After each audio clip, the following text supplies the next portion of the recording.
Unsafe neighborhoods are something many people hear about. Not everyone truly understands what they feel like for the residents of the neighborhoods. For some families, feeling unsafe isn't just a worry, it's part of everyday life. Our Praxis project focuses on unsafe neighborhoods and how they affect individuals, schools, and entire communities. We chose this topic because everyone deserves to feel safe where they live, walk, and grow up. So, what are the main causes of unsafe neighborhoods? And what are some possible solutions to making neighborhoods safer? When we talk about unsafe neighborhoods, we're not only talking about crime, we're also talking about things like poor lighting, abandoned houses, lack of community resources, and limited opportunity for young people. These problems can create fear and stress, and they make it harder for people to succeed. Kids may not feel safe walking to school, parents may worry about letting their children play outside, and neighbors may stop trusting one another. Over time, this can weaken an entire community, but unsafe neighborhoods do not define the people who live in them. Many residents are strong, hardworking, and care deeply about the community. They want the same things anyone else wants: safety, opportunity, and a better future for their families. The purpose of this project is not to judge these neighborhoods, but to understand them and to think about real solutions. In this video, we will move through four main parts: awareness, analysis, action, and conclusion. We will build awareness by looking at what unsafe neighborhoods are and how common they are. Then we will analyze the causes and effects behind these conditions. After that, we will explore actions that can be taken by individuals, communities, and local leaders. Finally, we will reflect on what we learned and how this project changed our perspective. Our goal is to show that even though this issue is serious, positive change is possible when people choose to care and get involved. And our essential question is, what are the main causes of unsafe neighborhoods, and what are some possible solutions to making neighborhoods safer? Unsafe neighborhoods don't just affect the people who live in them, they affect entire cities. High crime rates, abandoned homes, and limited job opportunities impact schools, businesses, and public safety for everyone. According to the U.S. Census Bureau, communities with concentrated poverty often have less access to quality education, healthcare, and stable employment. This shows that the environment people grow up in directly shapes the opportunities they have later in life. These conditions didn't just happen randomly. They were shaped by redlining, job loss, long term disinvestment, and the development of food deserts. The research from the National Community Reinvestment Coalition shows that redlining limited mortgage lending and investment in many black and minority neighborhoods, which led to lasting wealth gaps and housing inequality that still exists today. One example is East Cleveland. In an article published by the New York Times, journalist Shayla Dewan explains that the population dropped from about 41,000 in 1970 to around 17,000 in 2010. This happened because of deindustrialization, job loss, redlining, and white flight. The article also explains how thousands of homes have been demolished. The median household income is $21,000, and the poverty rate is over 40%. These statistics show that the unsafe neighborhoods grow out of structural inequality, not just individual choices of the residents. Housing conditions also play a major role. According to the U.S. Department of Housing and Urban Development, neighborhoods with high vacancy and abandonment rates often experience declining property values and less investment. As businesses leave and families move away, more schools and local services struggle, which makes recovery even harder. Crime patterns reflect these conditions too. Data from the Federal Bureau of Investigation shows that violent crime is often concentrated in areas facing high poverty and housing instability. There have been numerous reports of serious crimes occurring in neglected neighborhoods over the years, affecting people of all ages. For example, in November 2025 in Cleveland, a 5-year-old girl named Amari Jones was brutally assaulted. She was beaten, raped, and urinated on, and left in a field. While she survived, she will carry that trauma of that experience for the rest of her life. And the fact that the individuals responsible were children between the ages of 8 and 10 highlights how deeply environments shaped by violence and instability can affect young people. When children are exposed to crime, poverty, and neglect from an early age, the consequences can be profound and long lasting. All of this research points to the same idea. Unsafe neighborhoods are not just the result of personal decisions. They are shaped by historical, economic, and social systems that limited investment and opportunity in certain communities. These conditions often affect entire cities, not just the residents in the neighborhoods who live there. Understanding this helps shift the focus away from blaming individuals and towards recognizing the bigger systemic issues. Real change starts with addressing those root causes like investing in housing, education, public health, and community resources. This is so that neighborhoods have the support they need to become safe and stable over time. Catholic social teaching is a doctrine rooted in scripture and tradition that guides us in building communities grounded in love, justice, and respect for all people. It is founded on 7 core principles that emphasize human dignity and our responsibility towards one another. These principles help us understand how faith should influence the way we respond to real-world issues. When examining unsafe neighborhoods, 2 principles stand out the most clearly: rights and responsibilities, and call to family, community, and participation.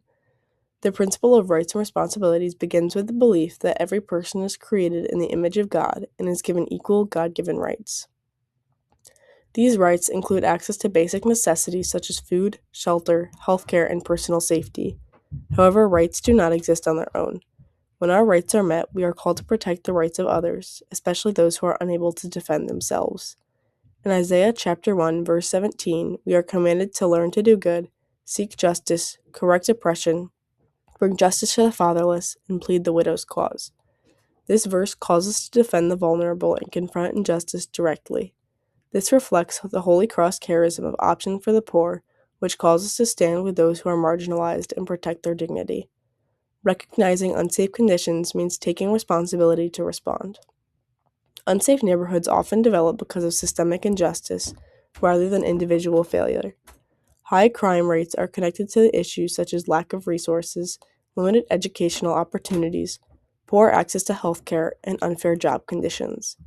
Catholic social teaching calls us to confront these injustices through charity and meaningful action while working towards long-term solutions that address root causes. These solutions include investing in safe infrastructure like streetlights, supporting quality schools, expanding access to healthcare, and ensuring fair job opportunities. These efforts protect the dignity and humanity of every person. The principle of call to family, community, and participation emphasizes that every person has both the right and duty to participate in their community. Strong neighborhoods are built when people work together for the common good. In 1 Corinthians chapter 12, verses 25 through 26, St. Paul teaches that if one part suffers, every part suffers with it. When one neighborhood suffers from violence or neglect, we are all affected. We are one body called to care for each other. This reflects the Holy Cross charism of hope, which calls us to believe that through unity, faith, and action, communities can be strengthened. Ultimately, Catholic social teaching calls individuals and communities to work together to protect human dignity and ensure that every community is safe and valued. To get a real-world perspective, I sat down with Captain Donovan Paquette of the Mayfield Heights Police Department. Going into this interview, with only the knowledge I gained from my research and previous experiences, I had some strong assumptions that were really different from what I learned. Firstly, I used to believe that crime was mostly the result of residents' individual choices. But when you look at Cleveland's architecture, you can see that the unmaintained and abandoned buildings also are a factor. When a city ignores a neighborhood, it gives the residents a sense of hopelessness, believing that the city doesn't see them as worth the time. I also initially thought safety was more about how many cops are out on the streets arresting people. But Captain Paquette corrected me. He explained to me that while police arresting criminals is a part of it, the main way to keep the neighborhood safe is through general acts of common good. In Mayfield Heights, Captain Paquette said they do this in the form of community engagement and youth programs that they host. When we work with the people in these neighborhoods, we are living out solidarity, as we are standing with the families in these neighborhoods before a crime is ever committed, which ensures that they have the resources and motivation to thrive. The most surprising thing, though, was the data. Just 4% of Cleveland's geography accounts for nearly half of all violent crime in Cleveland. This proves that it isn't just a problem with the city in general, but instead a problem with policy. Because of this, the power is held by the mayor and city leaders who decide which areas get the resources and which ones don't. To fix this injustice of unsafe neighborhoods, we must shift the power back to the communities. This means moving away from heavy police enforcement and towards active community engagement and repair. We have the power to cut this problem off at its roots, but only if we prioritize the safety of the most vulnerable which in this case is the people in these neighborhoods. Unsafe neighborhoods require action from both the community and local leaders to create lasting and meaningful change. One of the most important responses is increasing community involvement. Neighborhood watch programs, youth activities, and community events help residents build trust with one another and create a shared sense of responsibility. When people know their neighbors and feel connected to their community, they are more likely to look out for one another and prevent crime before it happens. Improving neighborhood infrastructure is another key action. Adding streetlights, repairing sidewalks, and maintaining parks and public spaces can make a major difference in safety. Well-lit and cared-for areas discourage criminal activity and make residents feel more comfortable walking outside, especially at night. Clean and maintained spaces also show that a neighborhood is valued, which can reduce neglect and crime. Community-based policing also plays an important role in making neighborhoods safer.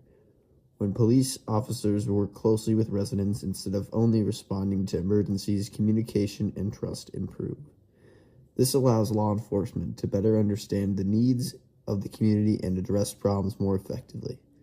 Finally, long-term solutions must address root causes such as poverty, lack of educational opportunities, and limited access to jobs.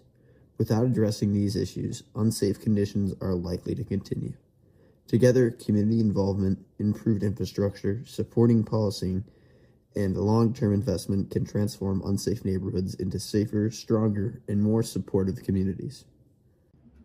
In conclusion, unsafe neighborhoods in Cleveland, Ohio are not just a coincidence.